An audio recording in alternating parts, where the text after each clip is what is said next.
What's going on, people? This is Real Spill. I am Remy, and I made this channel on a whim, honestly, just to do a whole, maybe full like movie analysis and movie reviews on my favorite ones from the past and the present, and get an insight on what's coming in the future. Number one, I'm starting off with one of my favorite movies of all time, Gran Torino, directed and starred by Clint Eastwood, legend in the cinematic game. This movie came out in around 2008, I believe, a holiday release around December 12th, 13th, something like that. It did 270 million in the box office, so it was a major boom. I will say, I always love to say this when I talk about this movie. It was ahead of its time, yet it was perfectly fitted around the time it came out. Um, I'm saying that because it would have made some type of real ripple in the water, would have raised some protests, people would have made some backlash to it solely because of the stereotypes or maybe like the slurs in the movie. But it's a great movie.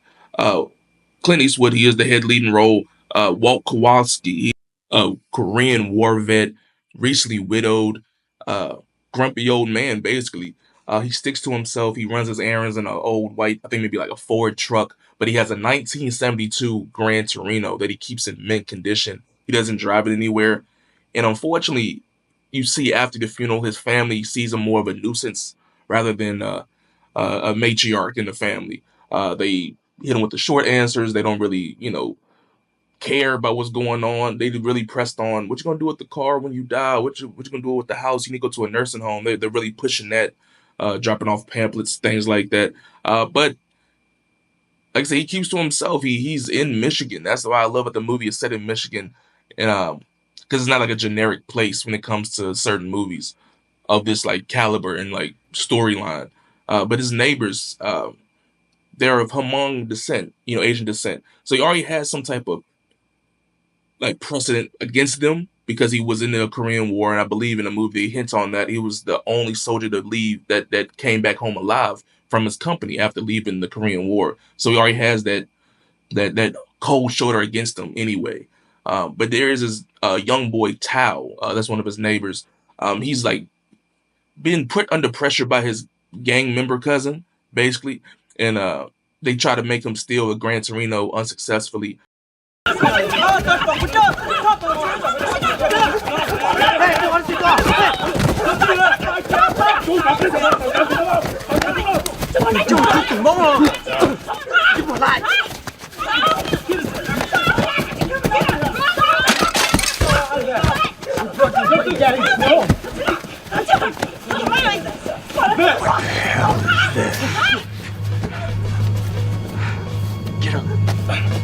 Get off my lawn.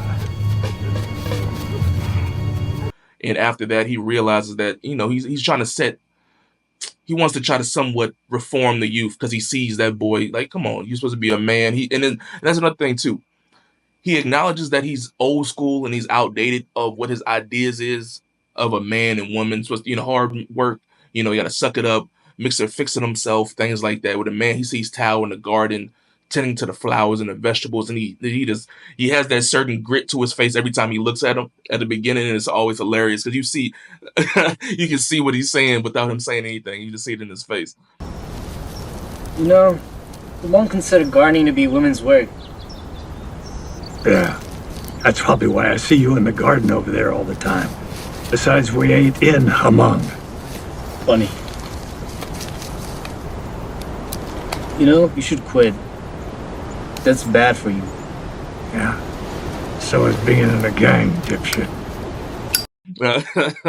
But there's a lot of things that he's stuck to, like when it comes to his morals of what a man and what a woman should do. A man should, work hard, suck it up, Mr. Fix It himself. The woman should, do the gardening, the cooking, the cleaning, things like that. And he wants to basically give Tao a backbone so he can stand up to his cousin. He can be like a stand-up citizen, honestly, in the world that he's in right now.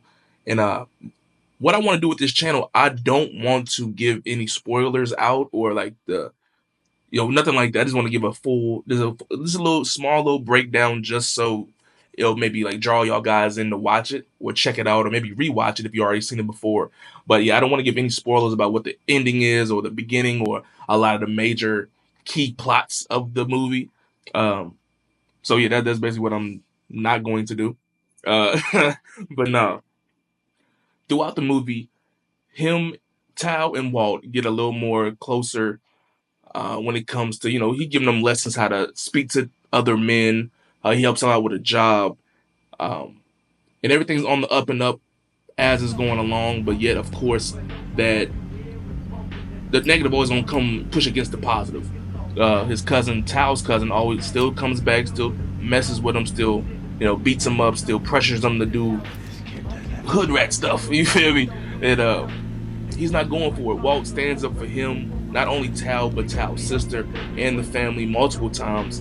And you see he's warming up to the family. He went over there for some type of event that they had next door with Tao's family. He was eating all the ethnic foods and shit, drinking all the beers with them, having a good time. And then another lesson that he gave Tao, he called him puss cake in that scene because Tao was scared to talk to a certain girl that was looking at him and smiling and things like that. Eventually, Tao bagged her, so that's always a good thing. So he was happy to see that Walt starts seeing more and more of a personality and good traits coming from Tao now, rather than being soft spoken and huddled in the corner somewhere with his head down. Nah, he got his chin up, job, girl, is working out. Everything's smooth. But once again, like I said, his family, his cousin, his the gang banging cousin, and all his homies keep coming messing with him. On a to a point where Walt needs to figure out what needs to be done about that because they're diminishing the neighborhood. And I'll say one key point that happened that was horrible. That it's a real trigger warning um, in the movie that happens against Tao's sister. That Walt is like, okay, no, this needs to be done. This needs to be done right now. And I forgot to say, throughout the whole time, I think Walt is Catholic. Well, his wife was Catholic. He doesn't really believe in all the religion things. But the priest himself is a younger man, and that's another thing too. Walt didn't give him respect throughout the whole movie because he's a young priest. He just got out of uh, church school. I'm not sure what the what the term is when it comes to the school that priests go to study all that. But he didn't respect him because it was like you a new booty, you a rookie, you don't know what's going on, you don't know, and the biggest thing, you don't know about life or death. You don't. That was the biggest thing he was trying to instill into that the priest. You don't know nothing about life or death. You haven't experienced nothing yet. You a new booty, and as the movie goes on, the priest keeps wanting him to come to confessional and tell him about his sins. And there was one major scene towards the end. He finally went and told him, had a little confessional and broke down exactly how he's feeling, what's going on, especially after that key point with Tao's sister. The priest is on their side. The priest is familiar with that gang and he wants to do reform with them, but it's not working out. So Walt gives him the game plan somewhat of what he wants to do. The priest is not for it because he can't really agree to it, but at the same time, he understands what needs to be done. Um, it's wild. It's wild. It's an amazing movie.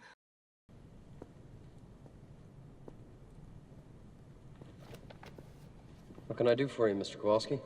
I'm here for a confession. Oh, Lord Jesus, what have you done? Nothing. You just take it easy now. What are you up to? Are you going to give me a confession or not?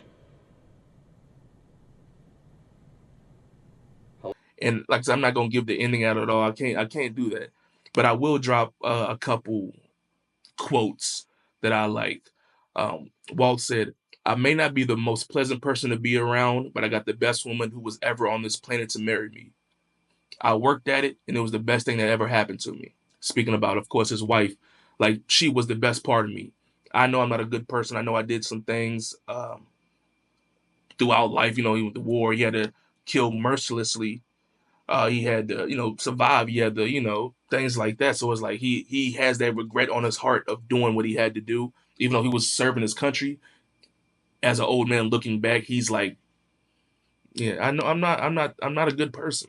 but she was the best part of me. She brought the best part of me out. Um, and it was real tough. It's real tough for him in his final piece when it comes to complete his transformation. Um,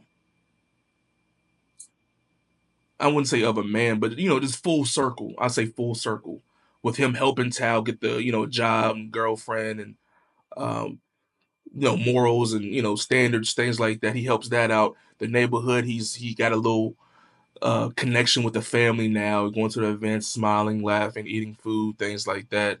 And it's a lot of things that he finally comes to grasps with when it comes to not. And then it's the biggest thing, like not even with his own family, it's with the other family, like his neighborhood. He barely ever like associated with or like conversed with, but this time he realized what he needs to do, and he does it in the most selfless way.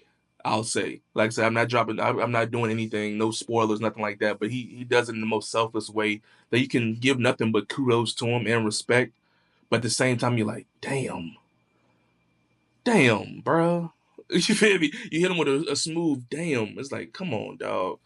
But I'll say the very last scene, like the last maybe like 3 minutes of the movie, it brings it back in on some heartwarming full circle vibe when it comes to Tao. I'll just say that. You feel me? You can probably read between the lines from what I said so far, but yeah, it's a real full circle moment. A satisfying, a satisfying scene. Um, and another quick fact, I think the outro, the song itself is called Gran Torino, and it was sung by Clint Eastwood. Because I was hearing that raspy voice, I was like, who the fuck is singing that? So I like Shazammed it. It was motherfucking Clint Eastwood. So yeah, he hit all angles of this fucking movie. He made a part of everything in it. You feel me? So I'm glad. I'm glad that it was a. I'm glad it wrapped up how it did. You know, and it was beautiful. It was beautiful. I definitely suggest it to anybody that's interested in after this movie, or you see clips on TikTok or something like that. I definitely suggest streaming it. I think it's on HBO Max, Hulu, or Amazon Prime. One of those three. Definitely just try to find it, and when you're sitting down and just watch it. But yeah, this has been, I guess, one of Real Spill. This is your boy Remy, aka the Black Mufasa. Rest in peace to the Black Mamba. Like, comment, share, subscribe, things like that. Whatever y'all say on YouTube. I'm gone.